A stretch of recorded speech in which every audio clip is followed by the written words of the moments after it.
helping each other and being helped, the last meal.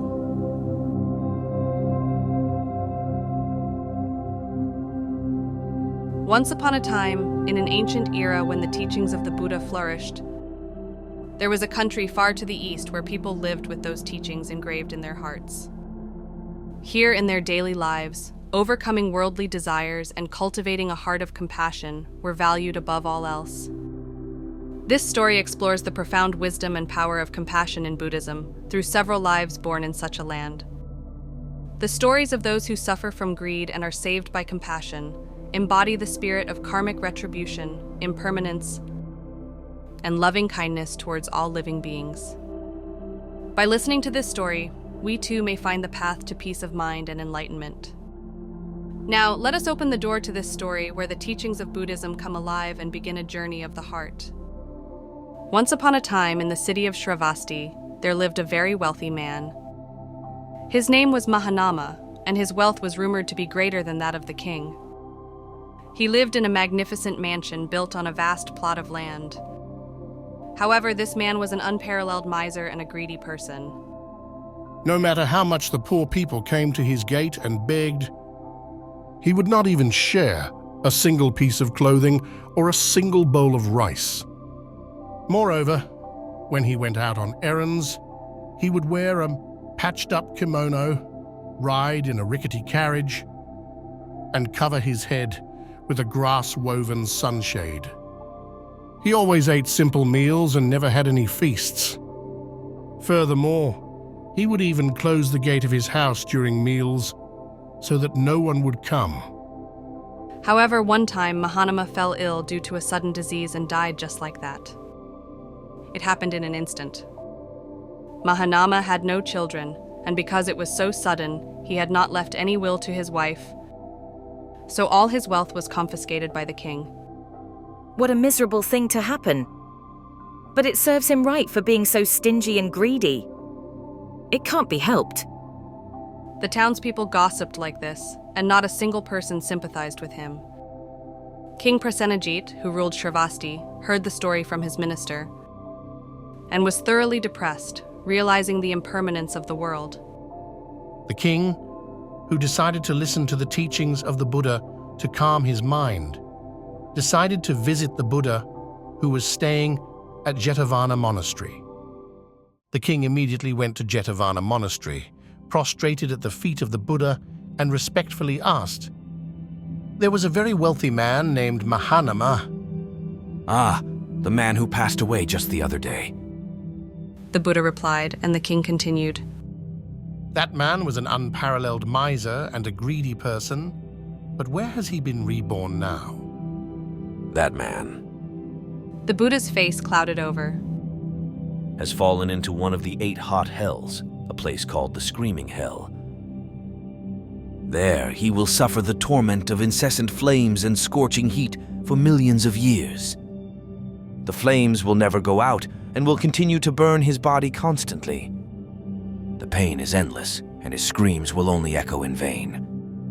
Even if he somehow manages to escape from that hell, the world of hungry ghosts awaits him next. There he will suffer from hunger day and night, and his body will not only be constantly burned by flames, but his flesh will wither away, leaving only bones and skin. His throat will always be parched, and even after millions of years, he will not be able to find fresh water.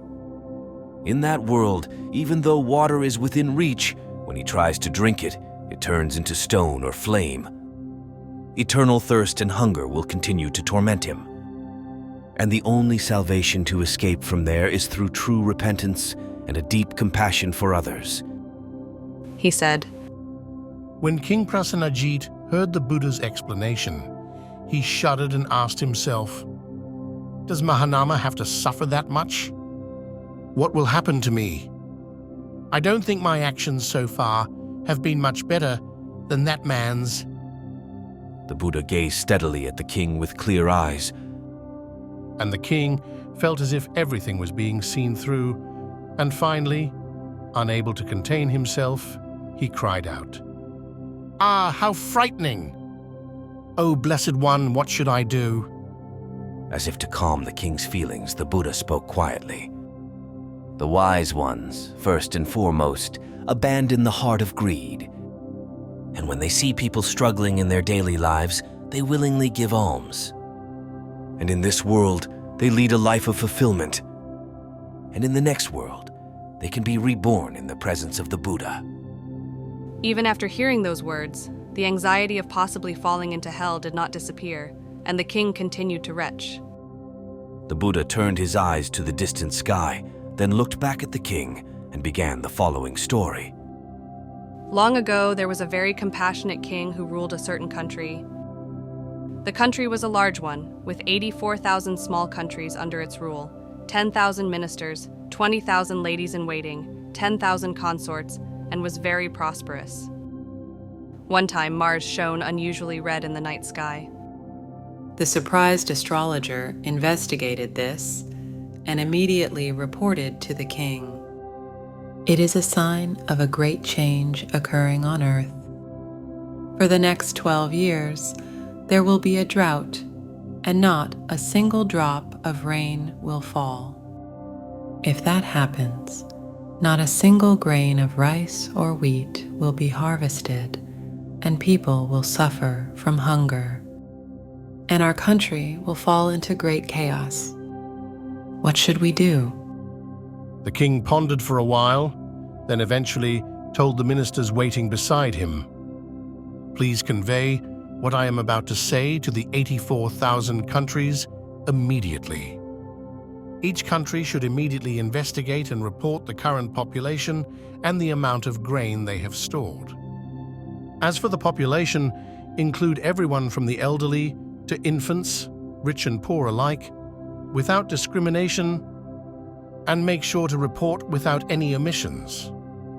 The king waited for the reports from the countries and devised measures to ensure that all people could survive for as long as possible. Soon, as the astrologer predicted, the drought began, and even after 1 month and 2 months, not a single drop of rain fell. Crops began to wither one after another, and even when seeds were sown, they did not sprout, and there was a shortage of drinking water. The king distributed food equally to all the people and continued to wait patiently for the rain. However, the drought did not subside even after a year, and finally, people began to die of starvation. So the king issued a decree to the people of the countries, "Our fates are always intertwined. Let us do our best in this emergency, and if that doesn't work, let us die together with dignity. Never think of surviving alone. If each and every citizen purifies their heart and always strives to do good deeds, they will surely be reborn in the heavenly realm after death and lead a happy life." The people of the 84,000 countries all relied on the king's words and joined hands to fight the suffering of famine. At that time, there was a wise young man living in a certain village. One day, when the man happened to visit the neighboring house, he witnessed an affair taking place there. Ah, what a wretched sight.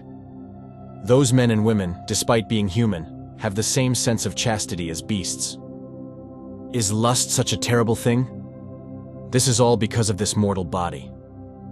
After this incident, the man became thoroughly disgusted with worldly affairs. The man shaved his head, gave his house and land to others, entered the mountains, and began a life of meditation. A few years later, one day, the man suddenly felt liberated from all worries and doubts, and his mind became as clear as the blue sky. The man had finally attained enlightenment on his own and became a Buddha. Having gained supernatural powers and being able to walk freely in the air and water, the Buddha looked at the world suffering from famine and thought, "From whom should I receive food offerings from now on? The people of this country are all suffering from hunger. There is not a single person who can make offerings to me. At this point, there is no other choice but to go to the king and ask for food." Thinking this, he immediately flew up into the sky and walked through the air towards the palace. Eventually, he arrived at the royal palace and asked the king for an offering. The king replied to this request, "My food supply was also about to run out completely today. You have come at just the right time. Whether I eat or not, I will die eventually. Even if it's just a small amount of food, there is nothing that would make me happier than being able to offer it to you." In this way, the king offered his last meal.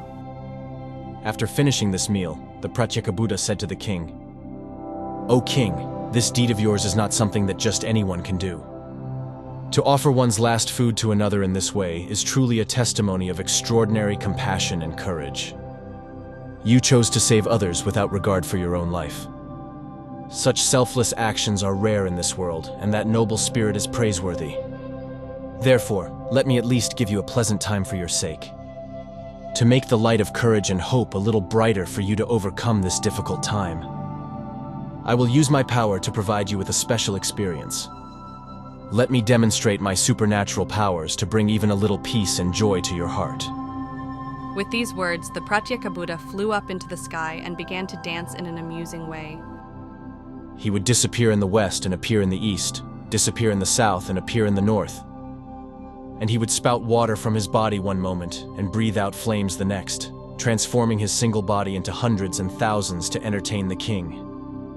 However, it was only for a moment, and when the king thought of his people again, that enjoyment quickly vanished. The Pratyeka Buddha descended to the ground and said to the king, "In gratitude for offering me your last precious meal, I will grant any wish of yours. Please tell me without hesitation." The king rejoiced at these words and said, "What gracious words! Currently, our countries are facing a severe famine due to a prolonged drought. The sky is always clear with not a single cloud in sight, day after day, but that brightness has become a heavy burden of suffering on our hearts. The earth is cracked, the rivers have dried up, the crops have withered, and the people have run out of food. Children are shedding tears, and mothers are crushed by a sense of helplessness. Our once prosperous land has now turned into nothing but a desert. In such a harsh situation, encountering a compassionate being like you can only be described as a blessing. Please save us from this suffering of hunger. With your power, restore the greenery and abundance to these countries once again.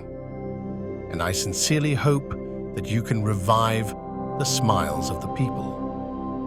"Very well, I will surely grant that wish."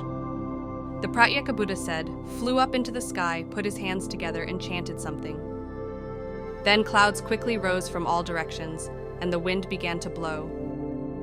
At the same time, blessed rain began to fall, and furthermore, grains such as rice, wheat, and millet, as well as clothes, jewels, gold coins, and so on, fluttered down from the heavens. The people put their hands together and picked them up while crying with emotion. In this way, the people of the 84,000 countries were all blessed and saved from starvation. Moreover, after that, the weather anomalies ceased, the rain fell in moderation, and the crops began to bear abundant fruit. After finishing his story, the Buddha said to King Prasenajit, "The king at that time was none other than myself in a previous life. By offering my last meal to the Pratyeka Buddha, I was able to become a Buddha in this present life. If you live according to the Buddha's teachings, you can live in a peaceful world free from any suffering." This series of stories naturally strongly reflects the teachings and values of Buddhism, and the main themes and significance can be interpreted as follows. The first is karma and reincarnation, centered around the Buddha's compassionate deeds in his previous life. The story shows how people's actions affect their subsequent fate and rebirth. For example, the part where the stingy and greedy Mahanama falls into the screaming hell and experiences suffering symbolizes the Buddhist teaching that evil deeds create a cycle of pain. The second is compassion and selfless deeds. The story also emphasizes how important compassion for others and selfless, desireless actions are. The king's attitude of distributing food to the people while he himself suffers from starvation shows the ideal of compassion in Buddhism. Such selfless deeds are said to be ultimately rewarded and bring good results. The third is liberation from one's own desires. The story of the young man leaving worldly desires and attaining enlightenment represents the important theme in Buddhism of liberation from one's own desires and attachments. It suggests a path to attaining true peace and enlightenment through introspection and meditation. The fourth is supernatural powers and the Buddha's compassion. The story of the Pratyeka Buddha depicts the supernatural powers in Buddhism called abhijna, and the Buddha's compassion in using them to save others. It shows that the Buddha's compassion includes not only salvation from material suffering, but also guidance to spiritual peace. Overall, this story presents the doctrines of Buddhism in a concrete story format and provides moral and spiritual lessons.